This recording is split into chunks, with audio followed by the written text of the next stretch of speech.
As people are just getting logged in now, I'm going to go ahead and get started just so you think that so everybody knows there's something going on. We realize that everybody takes a little bit of time to get logged in and for us to get our act together. But I'm going to go one slide, and as you all are probably familiar with from all the webinars you've done before, there are some ground rules, so just want to go over that. And I think this is really a unique opportunity to have Tim Linkous with us.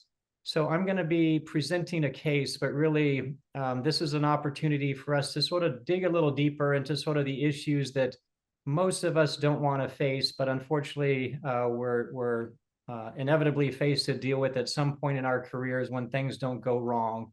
And so managing complications, a medical legal perspective, we really kind of want to focus mostly on the legal implications, how we handle these complications that are going to happen to us, whether it's our fault or not. And so go into that.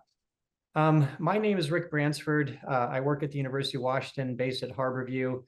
Tim Linkous is the senior partner and founder. And Tim, maybe I'll let you just sort of explain who you are, and you'll do a better job than I will. I doubt I would, but I certainly will. Yes, I'm Tim Linkous. I have my own law firm. It's based out of West Virginia, licensed in Virginia and Pennsylvania as well.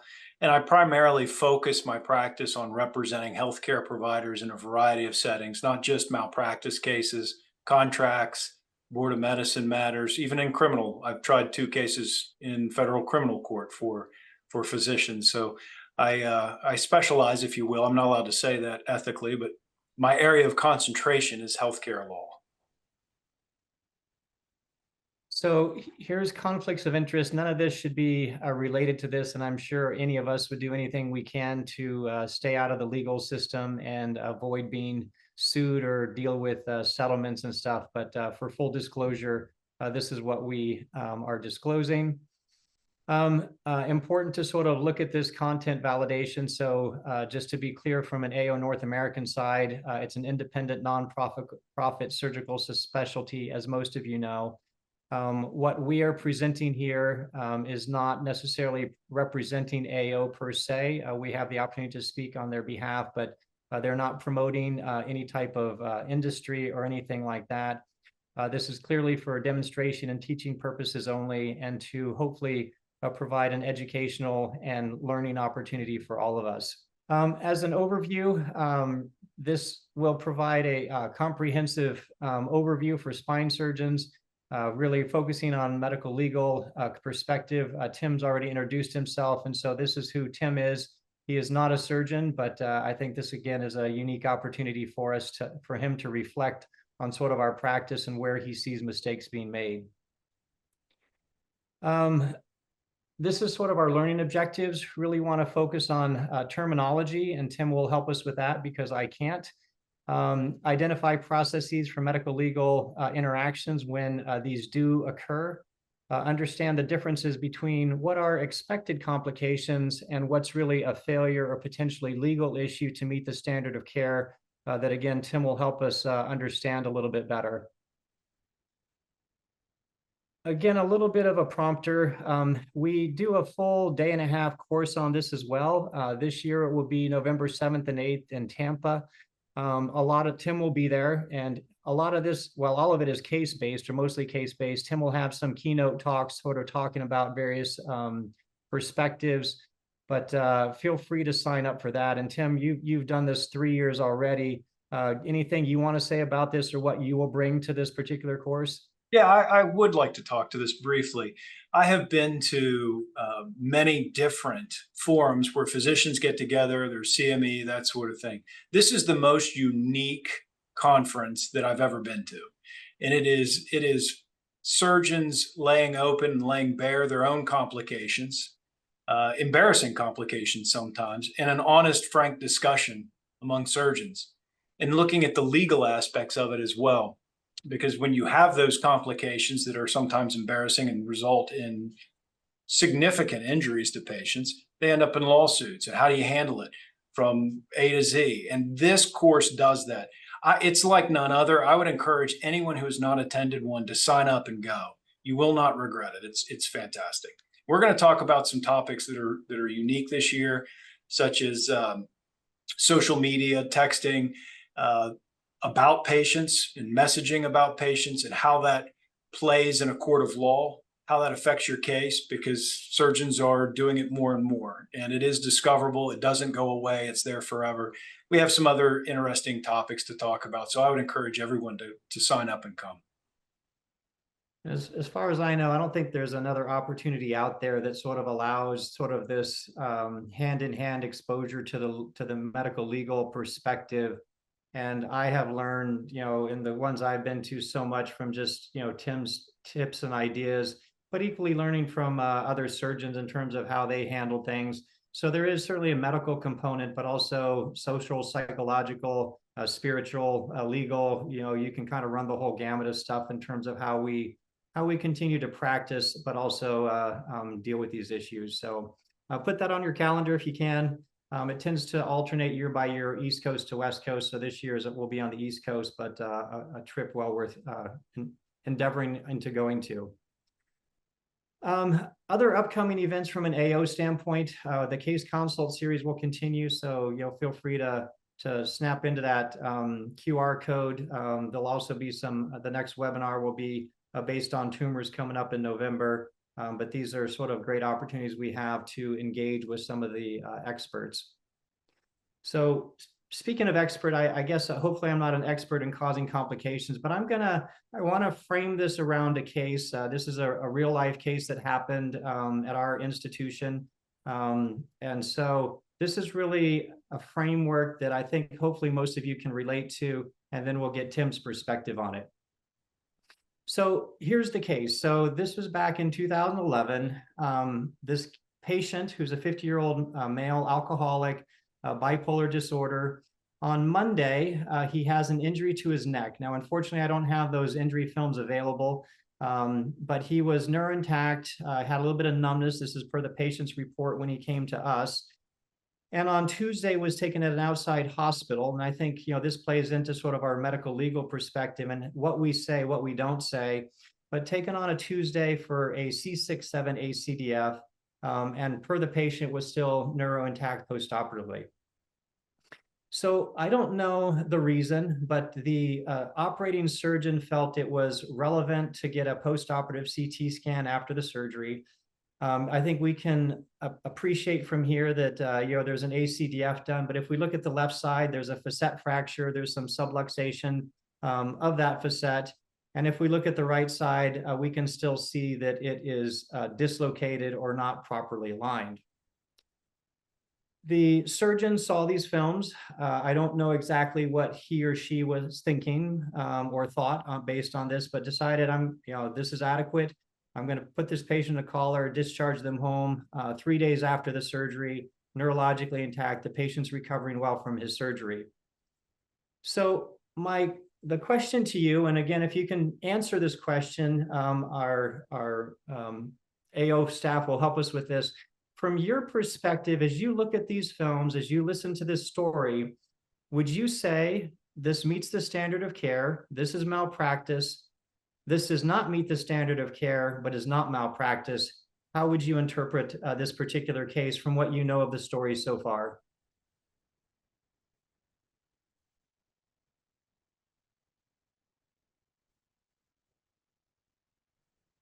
And as you all are answering this, we'll soon have the result to sort of see how we break this down and how our overall group perceives this particular case.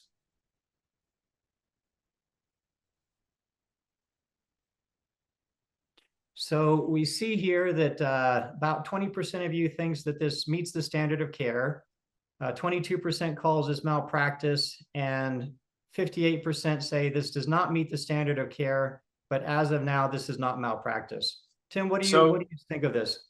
So that's a really interesting poll. And in a webinar like this, we're going to talk a little bit here in a second, but you don't have the same form as we do in, say, Tampa coming up, because then there's interaction. I would love to know and ask questions of the audience why this does not meet standard of care, but is not malpractice.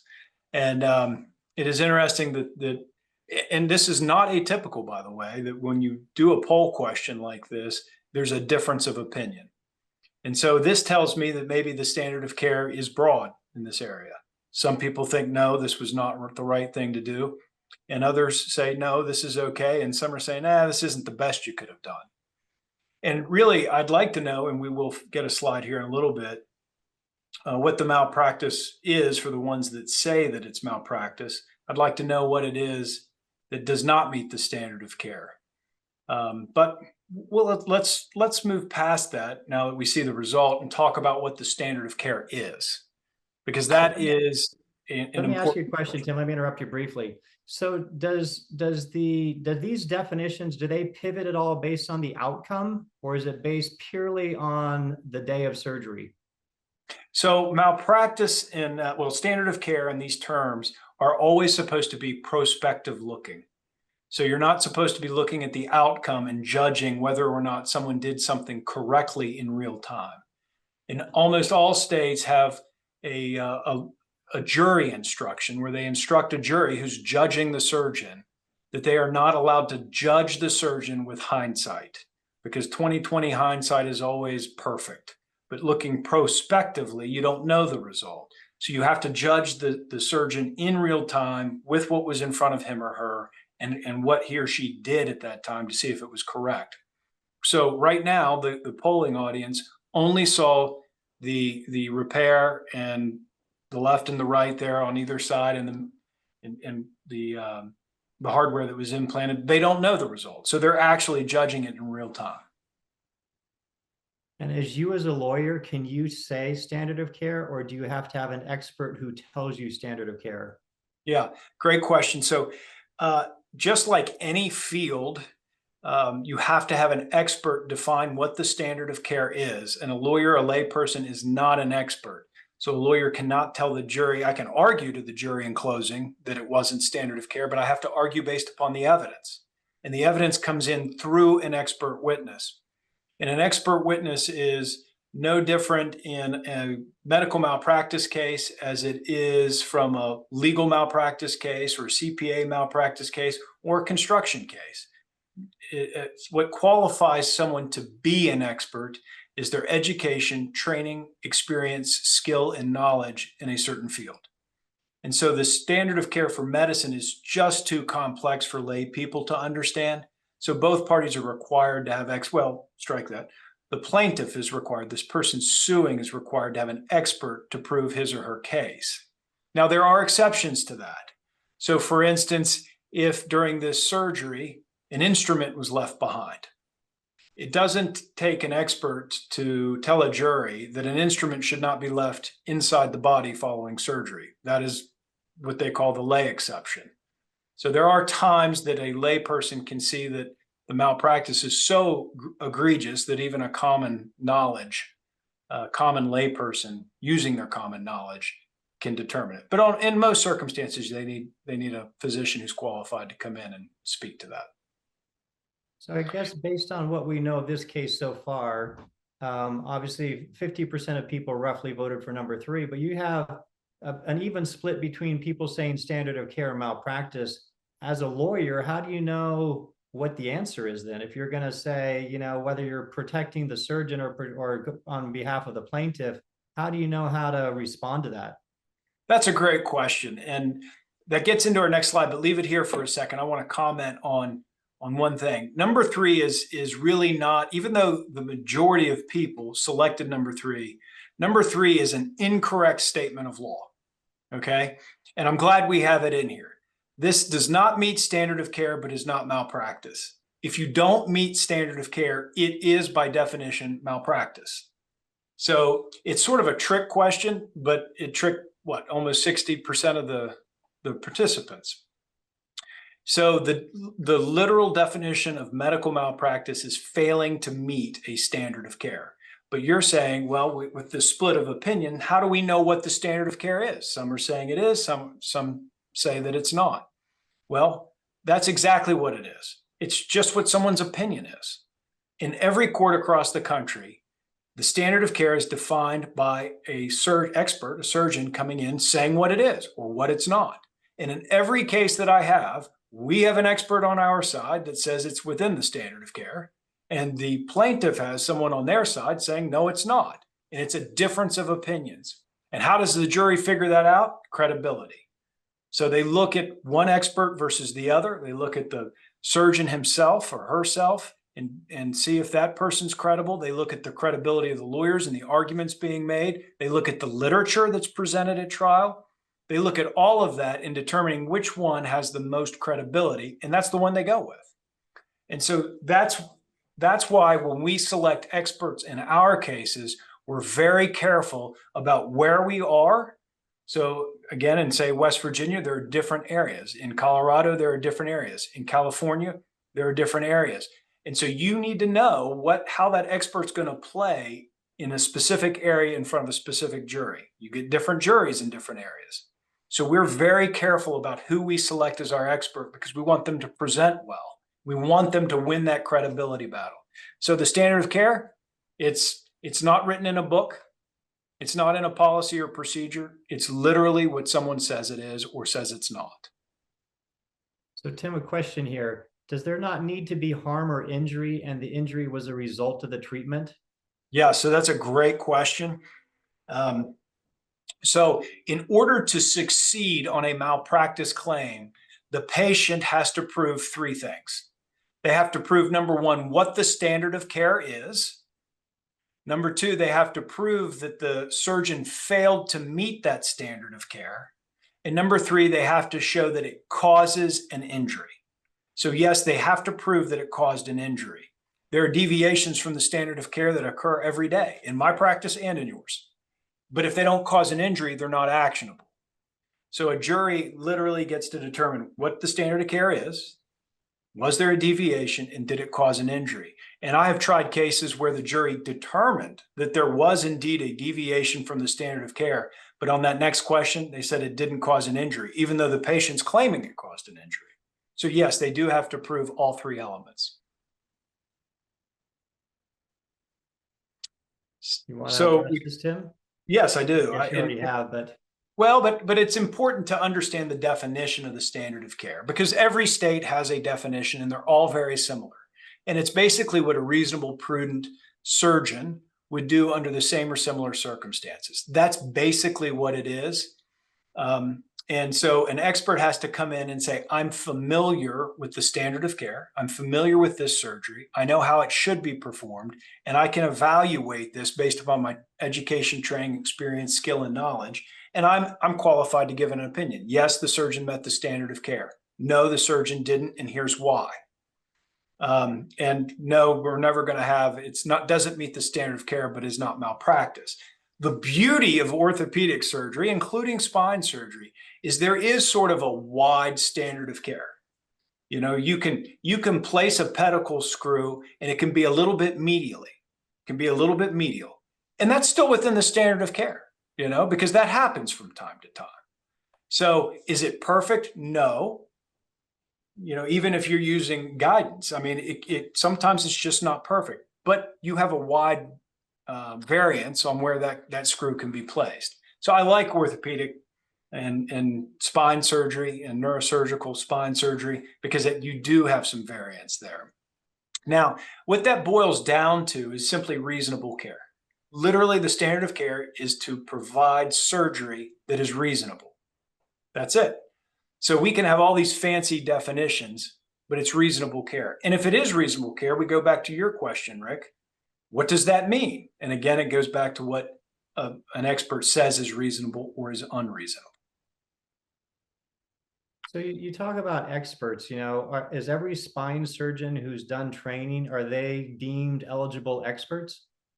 That's a great question. So you're full of good questions. So did you write these down? No, I've just spent enough time with you. So it depends. So an expert is deemed to be an expert by the court, by the judge. So I can retain an expert. I could retain Rick Bransford to come in and be my expert. But I won't know until either a hearing before trial or at the trial whether or not that court's going to actually recognize you as an expert. Because I have to put you on the stand and I have to show that you have those 5 qualities that I just talked about: education, training, experience, skill, and knowledge in this particular matter. because maybe you've never done a certain type of spine surgery, but you're a spine surgeon. Are you qualified to speak to the standard of care on a procedure you've never done? Maybe it's a minimally invasive surgery that you've never done before. Well, the answer is only if the court allows you. You don't necessarily have to have performed the procedure before. You have education, training, experience, skill, and knowledge in spinal surgery, in the techniques that are used. You do other minimally invasive surgery. You've been to courses. You've heard people talk about this. You understand. You've read literature. So you've come up to speed on that particular procedure. Yes, you can be qualified as an expert in a court of law to determine it. The question becomes, what happens in a surgery like this? Say it's a neurosurgical surgery. Can a neurologist come in and give an opinion on the standard of care for a neurosurgeon? And the answer is, it depends. You might say, no way, there's no way a neurologist can do this. Really depends on what the issue is. Because the neurologist can say, look, I spend day in, day out with the neurosurgeons. This is a post-operative issue. He should have done this, that, or the other thing. I see that is the standard of care. We work hand in glove that way. And a court might let that neurologist actually testify to the standard of care, believe it or not. And there's cases around the country that support that if they're able to say, I'm familiar with the standard of care for that particular issue. So Tim, another question. So can you speak to the point that standard of care is what a, quote, reasonable, prudent, and a, quote, surgeon would do, not a, quote, expert surgeon would do? Yeah. So that's another good point. So simply because another surgeon might approach a condition differently than you did, may have chosen a different surgery. I'm going to take it from that poll questions that some of those surgeons would have approached that differently. Some think it's okay. Some think, nope, you should have done something different. And some people are saying, I think you could have done a better job, So simply because you have differences of opinion as to the approach you would have taken as a surgeon does not make that the standard of care. The standard of care is a national standard of care. So if you were to take all the surgeons in the country, if we got that poll result, I would say it's malpractice, because people say it doesn't meet standard of care. 80% of the people said it did not meet standard of care, whether they called it malpractice or not. And so a reasonable, prudent surgeon is defined by what the expert says it is. An expert can't come in and say, well, I would have done this, so that's standard of care. That's insufficient. They have to be familiar enough with what the practice does generally nationwide. Now, that's a farce. A nationwide standard of care is a farce. And a lot of states have adopted what we call a nationwide standard of care, a national standard of care. Some states still have what's called a locality rule. You'd have to check your particular state. A locality rule recognizes the practicality of it.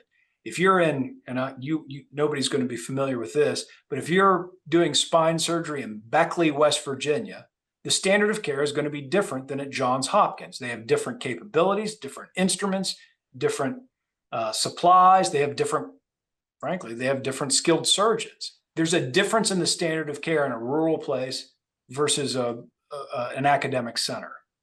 But there is a farce in most states that says there's a national standard of care and you have to meet it. All right, for the sake of time, we'll move on. I think you've answered that. So Tim, you want to comment on this? Yeah, so what I wanted to do is and there's a lot more to the list than this. I just kind of wanted to, one of my favorite sayings, vomit a bunch of issues on a slide that we commonly see. And these are very commonly litigated issues for surgery, spine surgery and every other kind of surgery. So indications for surgery. Some surgeons will have a routine in practice on, okay, if I see this condition, you have to have gone through this conservative therapy, you have to have done this, you have to do this before I will ever take you to the OR, okay? Well, if you've developed that routine in practice and you make an exception for a patient and that's when the complication occurs, how do you explain that? How are you going to explain that to the jury? Because you're going to be under oath one day and you're going to have to be honest when you're asked questions. You can't lie under oath because that's called perjury. So you have to be honest. And if they say, well, is this what you normally do? You'd say no. Well, tell me what you normally do. Well, normally I require them to do all these other things, but you didn't in this case, did you? No. And then you're going to have to answer why. So indications for surgery are important, and every surgeon should have in their mind, when I operate and when I don't. And we will see people being what the plaintiffs call rushed to surgery without failing conservative measures first. And when that complication happens, how are you ever going to answer the question, well, would conservative measures have worked? Well, I can tell you that most of the time they don't. Well, why do you even do them to begin with? You see, so that's a very common litigated area. Alternatives to surgery, the same thing. Surgical approach, this is important. Surgical approach, and when you get a bunch of spine surgeons together, you'll have a debate. Oh, I would do this posteriorly. No, I do this anteriorly. Well, I'd take a posterolateral approach to it. There are a lot of different surgical approaches, and everybody does things slightly different. But when you're making that, you got to look at the criteria that you use, and hopefully it's a recognized criteria. If not, then you're out on a limb. But we do see that surgical approach is criticized. Additionally, wrong level surgery. If you do enough spine surgery, I'm of the belief you're eventually going to have a wrong level surgery, because it's not as easy as it looks, especially in a morbidly obese patient. So, you have level and hardware selection, and everybody might choose a different type of hardware to insert. And then I come to my favorite, informed consent. Informed consent cases are typically bad cases for a plaintiff. They're just generally are not valuable. But here's the thing, informed consent has become a trap for a physician in litigation, because if you don't do informed consent, then you're in trouble, because that you will be found negligent. And if the complication happens, you're going to be responsible for it. If you do perform the informed consent and a complication happens, you still get sued. So it's like this thing that we have to do. It's a box we have to check, but it's an important one. It's an important one because it's not just covering our butts to make sure we don't get sued. That's an really important aspect of it. But really and I'm going to take off the legal hat for a second and just put on the patient hat. If I come to you, it is really important that I have an informed decision as to what happens to my body. I need to know what the risks and benefits of what you're proposing are. I need to know what the alternatives are. I need to know what the risks and benefits of each of those alternatives are, so I can make an intelligent decision to whether or not I'm going to allow you to put scalpel to my skin and insert foreign bodies, hardware, into my body to fix a problem, okay? Especially elective surgery. So informed consent's a very important, and we see claims all the time. I've never really had a big informed consent case work for a plaintiff, but I have settled a few where there was absolutely no documentation of an informed consent within the last few years. And you would think in 2025 that wouldn't happen, but literally just nothing about risks, benefits, or alternatives. But if you do that and you document it well and you show shared decision-making, I love that, shared decision-making, that gives me so much ammunition in defending you in a malpractice case, because we get to bring the patient in. This was shared decision-making. These alternatives were offered, and this is what the patient chose, knowing that these risks were attendant to that choice. So I'm a big believer in having a good informed consent, and at the conference in Tampa, we'll talk a little bit more in depth about that. The technical performance of surgery has a lot of factors that go into it that you might not consider initially, okay? Yeah, that my technical skill as a surgeon, sure, that's important. What I do intraoperatively, sure, that's important. But what happens when it's 11 o'clock at night and you get called in for an emergency and you don't have the OR staff that you normally do? You have the backups. That affects your ability to technically perform that surgery correctly, doesn't it? And what about places and hospitals where we have our OR techs and our assistants in the OR might be doing a cardiac procedure in the morning, might be doing a podiatry, something on another occasion, then they're stepping into your OR.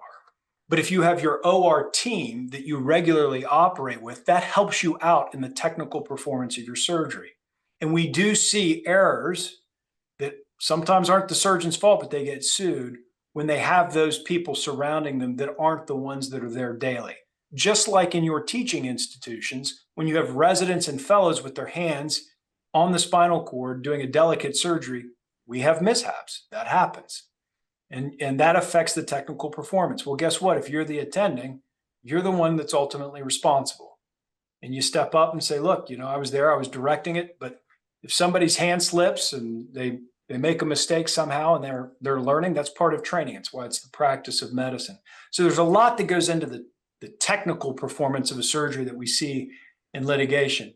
And one of the first things I do if I get a surgery case is I turn to the anesthesia records and look at the time it took you to do that surgery, because that tells me a lot. If I see a surgery that should last 2.5, 3 hours and it took 6, and we have this massive complication, I know there's probably something that went on in that OR that isn't documented in the records. And I better be interviewing people to find out what it was, And there's good reasons sometimes that it takes twice as long, but we better have them because the other side's going to find them out.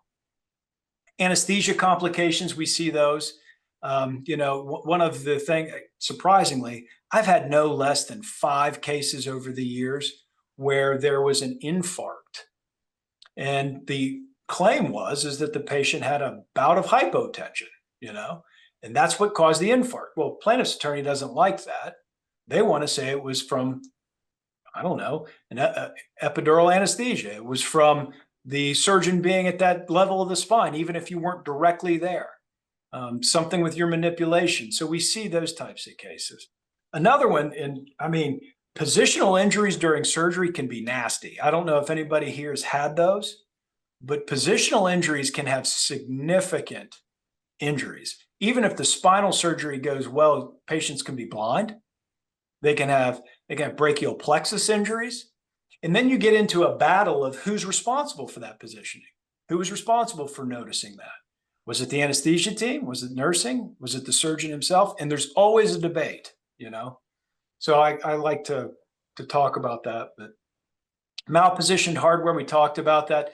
It's a fine line whether or not a screw that's a little bit medial is okay, or if it impinges upon that spinal cord. Does that make it malpractice? That goes back to your question, Rick. Does the result justify the accusation of malpractice? It's really not the result. It's the steps leading up to that. Did I do all of the steps reasonably and this complication still occur? Because if you did everything reasonably, you give me the argument. Look, the standard of care was met. You can do everything reasonably and still have a complication or a bad outcome. That does not make it malpractice, And then, of course, when the dreaded complication occurs, everybody's had a complication, whether it's bleeding or infection or, sometimes paralysis and even death. Everybody's had a complication. And you know what? If you practice spinal surgery long enough, you're going to have a complication and you're going to have bad ones. It's just part of what you do. If I have a complication in my practice, I get a do-over. I go to the court and say, I need more time. Hey, can I amend whatever I filed? You don't get do-overs in spine surgery.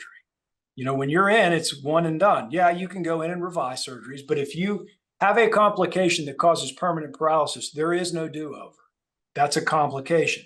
So what we do is we handle it. Okay, you handle a complication beginning the first time you meet a patient, before you ever step foot in the operating room.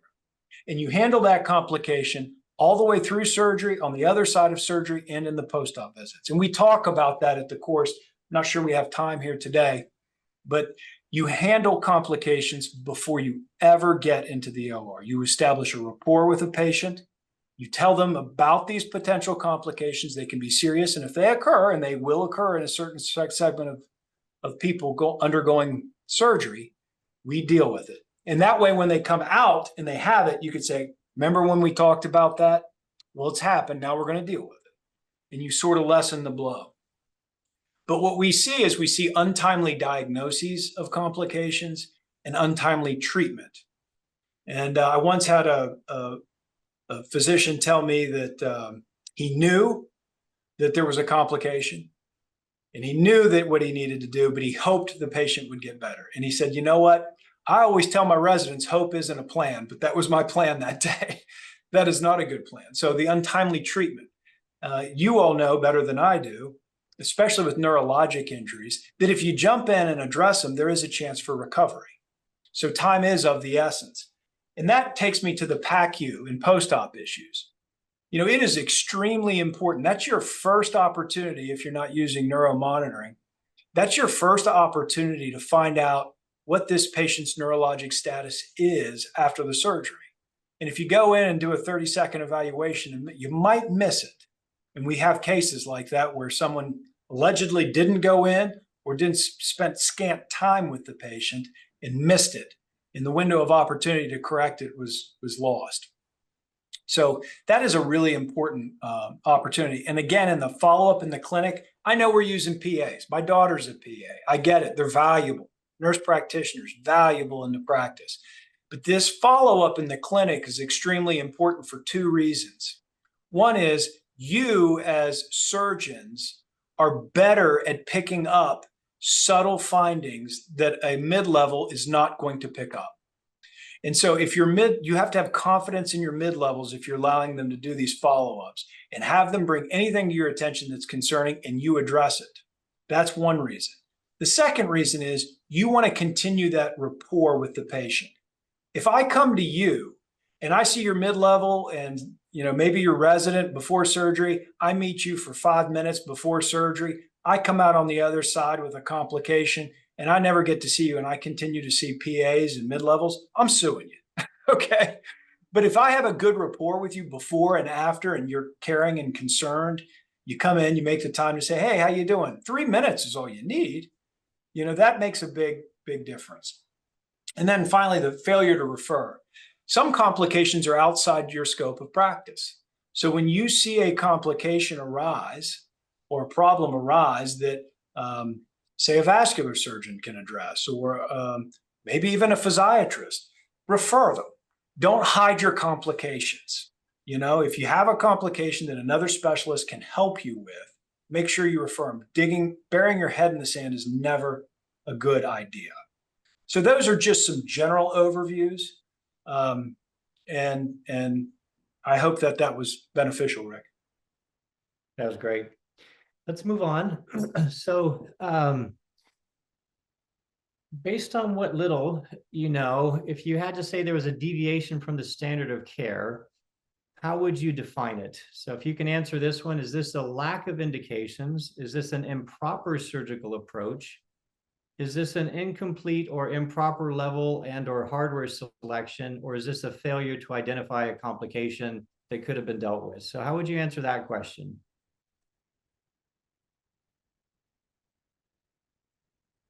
And then we'll hear what Tim's perspective is on this in terms of what this really is.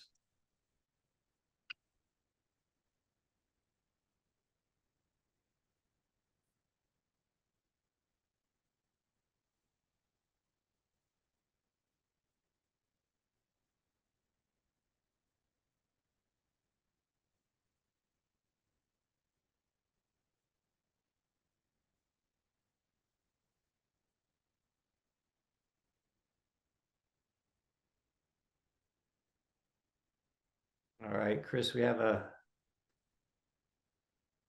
right, Tim, how do you interpret this? Let me put my glasses on, something I've had to do over the last year. So it looks like our leading one is failure to identify the complication by 63%, incomplete improper level and or hardware selection by about a quarter, and then a smattering for improper surgical approach or lack of indications for surgery. Yeah. So this again is a good example of why if we were all in a conference room, this would be an excellent discussion point. And there would be debate about it from experts, you all, not me. So I can't really, I think the indications for surgery are there. I think that the surgical approach is fine. I can't answer whether it's incomplete, improper level and or hardware selection because I'm not a surgeon. I can tell you that if I'm a plaintiff's attorney and that case comes across my desk, I'm licking my chops on number 4, failure to identify the complication. I agree with you. I don't know why he took the post-operative CT. My guess is he was concerned about something. So going back to what I told you earlier, I'll bet you it's not his practice to get a post-operative CT after surgery. I get to ask him questions. Why did you do it on this occasion? You obviously had a concern. And not only did you get it, you watched the guy for 3 days, knowing that that's what that film showed. And that film did not show anything good. That was an unstable repair. You knew it. You watched him for 3 days. You hoped he was going to get better, and he didn't. Well, we're about to see that he didn't. So it's interesting. I would say that both 3 and 4 exist, Rick, but does 3 exist? Um, Not necessarily. I think that, again, this is debatable. I think a lot of people would choose an anterior cervical approach only. And that's, again, arguable. So I would say that, the level was correct. Hardware selection arguably was correct. I think we could debate about, should you use a more solid construct, longer screws, so on and so forth. So I think that, clearly with, bilateral facet injuries, it certainly is a more unstable one than a pure jump facet where they're intact. But I think that most of us recognize that there was a complication that was there that, was not addressed, as you alluded to. Yeah. So we got a little over 15 minutes left. So let's move on to the next chapter. So remember, surgery was on Monday, or pardon me, injury was Monday, surgery was Tuesday, discharge was Friday. So he goes home, he feels a pop in his neck, he falls to the floor, and he is brought back by paramedics to the hospital from which he underwent surgery. In the ER, they find some weakness kind of in his upper, kind of a central cord-ish type syndrome. He's awake and alert, and he has neck pain. And here's your telltale story here. This is what his film looks like. So his construct has remained largely intact here, but he is basically ripped off, if you will, the anterior corner of C7 and dislocated his spine. And I think the reason that he's laminar or also fractured here, which you did not have the opportunity to know ahead of time, and that's why he is not a complete quadriplegic, and likely why he was able to translate that much without because his posterior elements were injured. For the sake of time, I'm gonna skip this. So here's where he was, here's where he is. And, I think that more of you are probably interested maybe in the legal standpoint to this than the medical standpoint. So Before you move on, options here. Before you move on, or you can leave that one there. Which if one? I'm a plaintiff's attorney, if I'm a plaintiff's attorney and I see that image, I'm thinking I have a home run case, because no jury is going to look at that image on the right and say, yeah, that's okay. That's a good result. Now, should you be judged upon the result? No. Is the jury told you shouldn't be judged upon the result? Yes. Can they get that image out of their mind? Hardly at all, So that's, but I just wanted to point that out, that would be a great illustration if I'm a plaintiff attorney. We'll see what happens. So, we got multiple options here, and again, I'm going to skip over this poll question for the sake of time. Do we start from the front, try and get it reduced, then go, and do that only? Do we start from the front, go to the back? Do we start from the back, go to the front? And I'll briefly tell you what I did. So this patient came to me. We started from the front. I was unable to, I'm going to go back a slide here. I was unable to get that reduced over the top. So I took out the plate, took out the graft, but I couldn't get it to stay. And I think part of it was that C7 vertebral body that was fractured. So I got that out, which was a little bit less bulk. We turned him prone, reduced him from behind, locked him in with the implants. You can see there spanning from C4 down to T2. And then turned him back over, went back in from the front, opening his old incision that I had, temporarily closed, did a corpectomy at C7 that was disrupted, put in that plate from the front, and there's his final construct. So feel free to argue with me all you want that you'd have done something different, and I buy that. Again, for the purposes of this, we'll kind of move on. Here's his final construct. C4 to T2 posterior, a C7 corpectomy with a plate spanning C6 to T1. Can I just say that that's my favorite part? Rick and I debate this all the time. He likes the law. I love the surgery and the medicine. And having a beautiful result like that, just, I love it. Go ahead. I'm sorry. Yeah, it's maybe a beautiful X-ray, but maybe the patient didn't do so beautifully. So he has a prolonged feeding tube, has aspiration pneumonia, getting stronger with improved sensation. But he asked lots of questions as to whether the surgery was done correctly. And I don't know how to answer that. And Tim, what do I say? What's my ethical, legal obligation? And what do I just sort of defer? Would you mind if we go to the polling question? Because I'd like to hear what it's 2 slides further, I believe. And again, his other question is, should he sue? So here's the poll question. It's a long one. Tim, this is your question, so I'll let you summarize it. So I'm interested in the audience's response to this. When the patient asks you whether the initial surgeon committed medical malpractice, what do? Do you ignore the question and abruptly change the subject? Do you deflect and avoid it? Do you tell the patient that the prior surgery was not a good one and there was evidence post-operatively that the fixation would fail? Do you give the patient the name of a good plaintiff attorney? I like that option. But do you tell the patient that complications happen and you successfully address the complication? Or do you tell the patient your role is not to make judgments about the initial surgeon? Your role is to fix the complication, and you successfully did that. What would you do?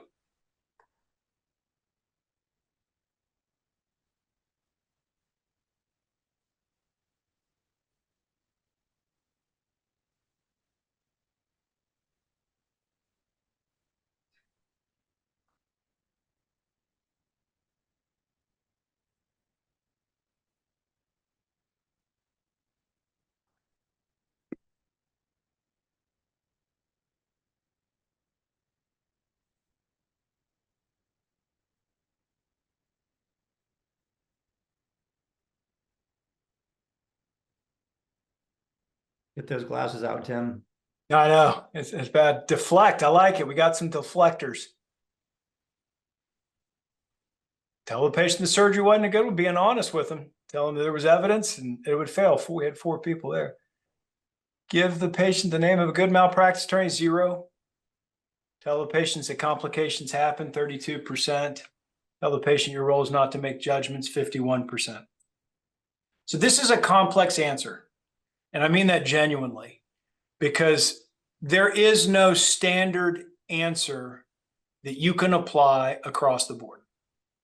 And it's one we've talked about in courses in the past because it is such a complex answer. And I'm going to try to boil it down to its essence for the purposes of the webinar, okay?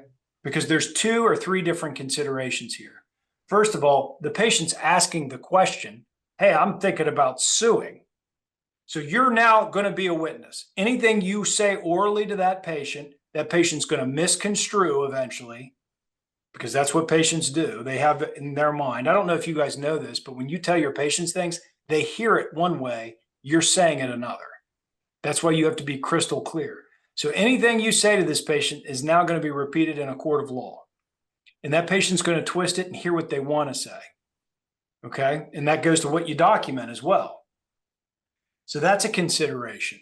Another consideration is you may have to be under oath saying, I said that or I didn't say that. Just today, I I got a new case and I was reading the records, and I saw in the records where the patient sent a my chart message to a treating surgeon and said, hey, I'm thinking about suing the prior surgeon.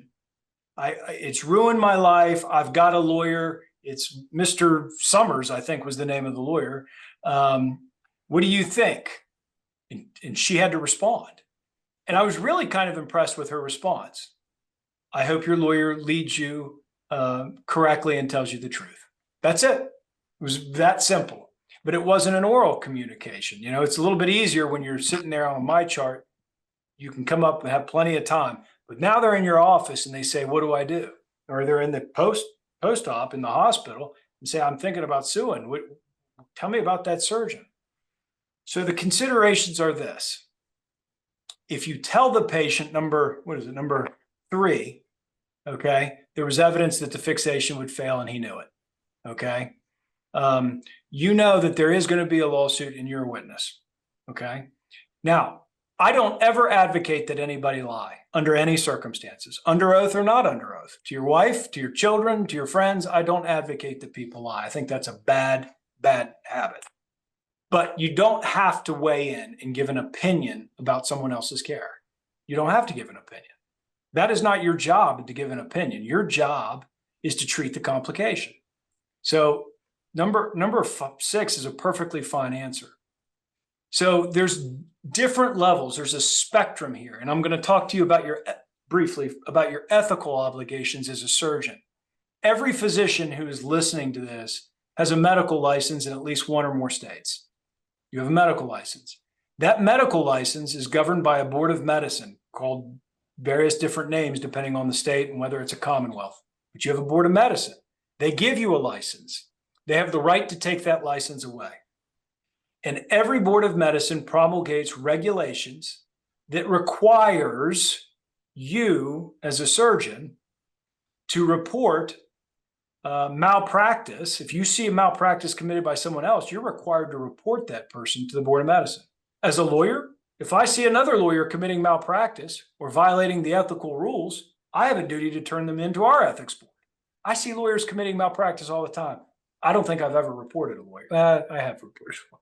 I've reported very few lawyers to the ethics board, okay? But I have a duty, and so do you. So the minute you tell a patient that another surgeon, the prior surgeon, committed malpractice, you better be prepared to report that to the board of medicine. Because if you don't, you have violated the regulations in your state, and you can have a board of medicine complaint, okay? So there's all of these considerations. This is a really loaded question to answer in a webinar in 10 minutes, okay? So I think it depends on the level of the degree of the negligence that you see, okay? Because everybody's going to have complications. You might have done it differently, but maybe their approach was reasonable. Heck, we had 20-some% say that that was a reasonable approach. It wasn't malpractice, okay? So you're weighing in on an opinion that people may differ on.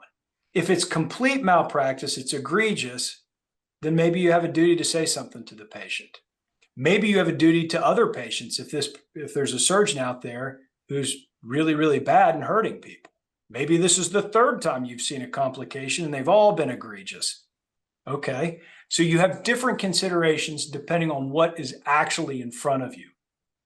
And so I would answer this. I get questions from clients who will say, hey, I have this patient. They keep asking me about this. Well, let's talk about it.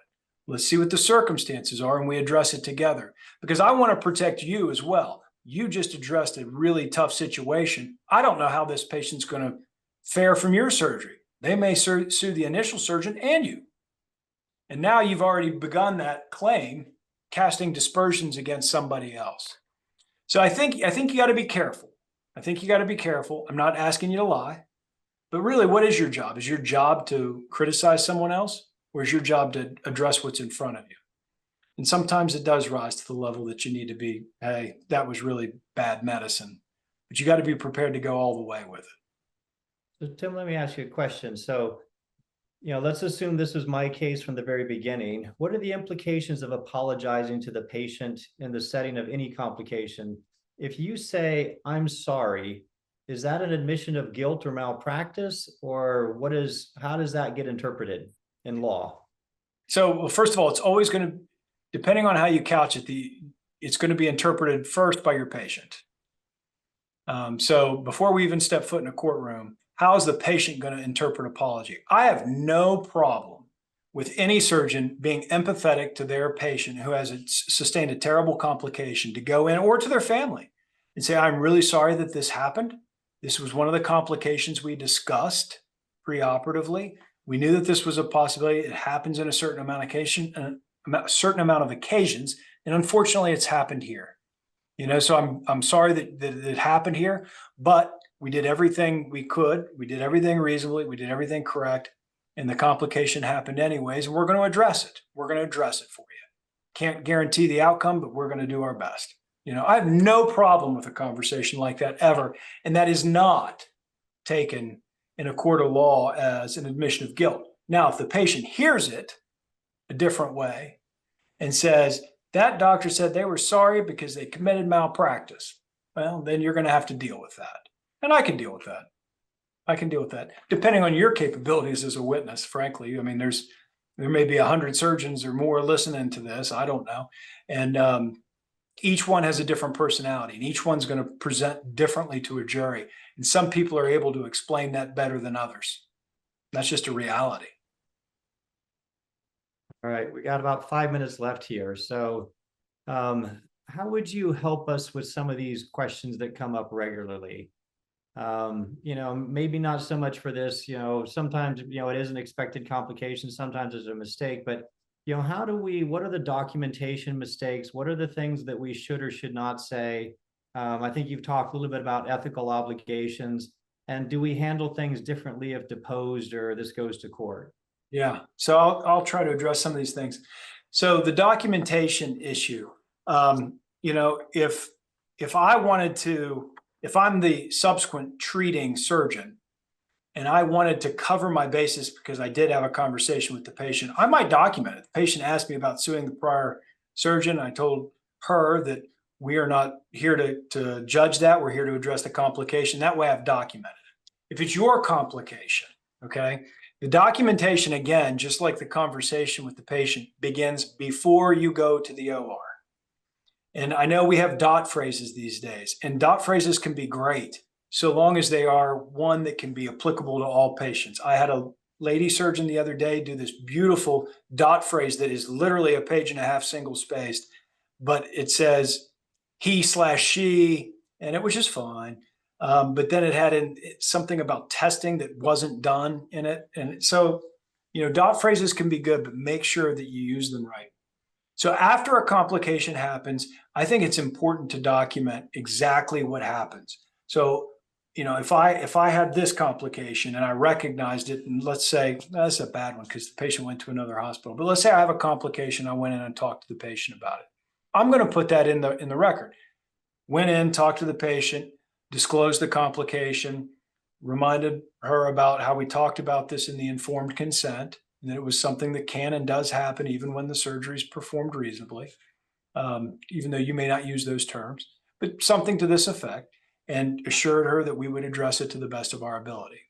I think it's always good to disclose that in your records. It's easier for me to defend you if you have in your records that you disclosed to the patient upon first noticing it.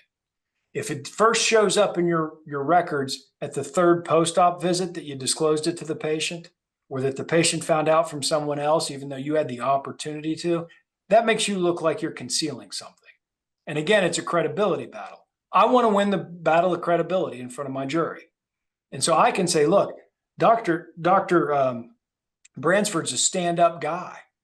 As soon as he knew about it, he went in and told the patient, said, you know what, we're going to do the best job we can to handle this. He told the patient on the front end, this can happen.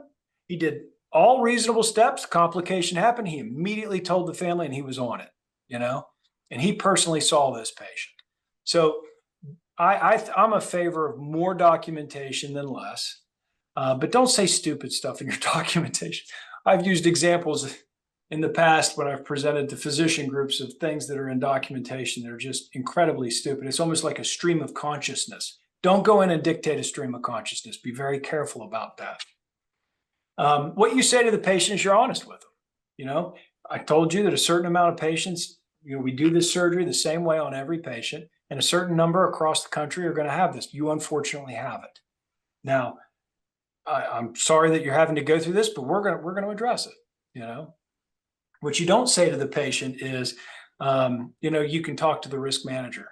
Why don't you go down and talk to the risk manager? They'll help you. We have legal counsel. We're insured for this. You don't want to say things like, you want to stick to the medical side. And your ethical obligation as a physician is to always to disclose things and be honest with your patients. That's pretty easy. What you say when you're deposed is, oh, go ahead. I was going to say, Tim, I think we're hitting the end of our hour. I want to get to the next slide. So I think for the rest of the stuff, people are going to have to come to Tampa to hear you go talk on this stuff. But So let me I think everybody's probably interested to know what happened with this case. So interestingly, and this is something that I wish we had time to discuss further, but I did not communicate with the physician who did this at all. However, we're a level 1 trauma center. This was discussed at our surgical council. The surgical council discussed this case, and the chief of the surgical council wrote a letter to the surgeon and the medical director expressing concerns. So that was the way it was handled, as opposed to me criticizing another surgeon. It was basically the head of a hospital communicating to another head of the hospital to investigate this. But anyhow, the lawyer and the patient met with the surgeon director of the hospital. Their claim per the patient, I found out after the fact, was within the standard of care. The patient, being an alcoholic, was worried about going to court, and as he debated this with his lawyer, given his alcoholic history, he did not want all that kind of laid out in a court of law, him potentially being put to blame. And so ultimately, there was a settlement between the patient and the surgeon / hospital for $300,000. He had some permanent, neurologic weakness in his hands, some sensory deficits. So, Tim, it's 2 minutes after the hour. Maybe in the next 2 minutes, comment on whether you think this is a reasonable settlement, how this should have been done differently. Your thoughts? So yes, 2 minutes. So there is a lot that goes into determining whether it's a reasonable settlement. I do think that that's a reasonable settlement for this case. In fact, I think it could have been a lot higher, even though he did have an alcoholism and bipolar problem. And it's a reality, and everybody here should know this. I think that we know some people that quit operating on sports teams. So the patient in front of you is going to dictate a lot of times, if the complication happens, how much a settlement's worth. You can have the same complication, the same injury, the same restrictions, the same neurodeficits for 10 different patients, and you're going to have 10 different reasonable settlements. Because how they present, are they wage earners? Do they have what I call a dirty history? And that may be crimes, it might be alcoholism, it might be bipolar disorder, it might be whatever, that a jury is going to say, because let's face it, I hate to say it, it's a reality. When you go in front of a jury, they do put a value on people's lives, and they look at people's lives differently. And if you're a drug addict on the street and you've never done anything with your life, the verdict's not going to be as high as, who's the Eagles quarterback? His name's escaping me. But if he has the same injury, you're going to have a multi-million-dollar verdict. You're just going to have different verdicts. So in this particular case, I think this was a good settlement, and especially based upon the polling, which is actually helpful to answer this, because there's some people, 20% of the audience, thought it was within the standard of care. So it seems like there's some debate there. So I have an argument there. That affects settlement value. There are cases, and I mentioned earlier, that you don't have a defense to, and it's a blatant breach of the standard of care. I can try to fight it on causation. What is it going to cost to care for this gentleman for the rest of his life? That sort of thing. I think it's a reasonable settlement for this particular case. Would not be a reasonable settlement if it were, some famous person making a lot of money. All right. Well, thank you, Tim, for your thoughts. Again, if you want to hear more from Tim, hear more about other disaster cases, feel free to register for this in Tampa. Again, everybody, you have access to get CME for this, so follow the emails and links. But thank you for joining. Thank you, Tim, for once again being willing to help us through this. And hopefully, as we move forward, we can do a better job managing our patients and doing the right thing. So thank you all. Have a good evening, and hopefully see you all soon. Take care. Thanks, Rick.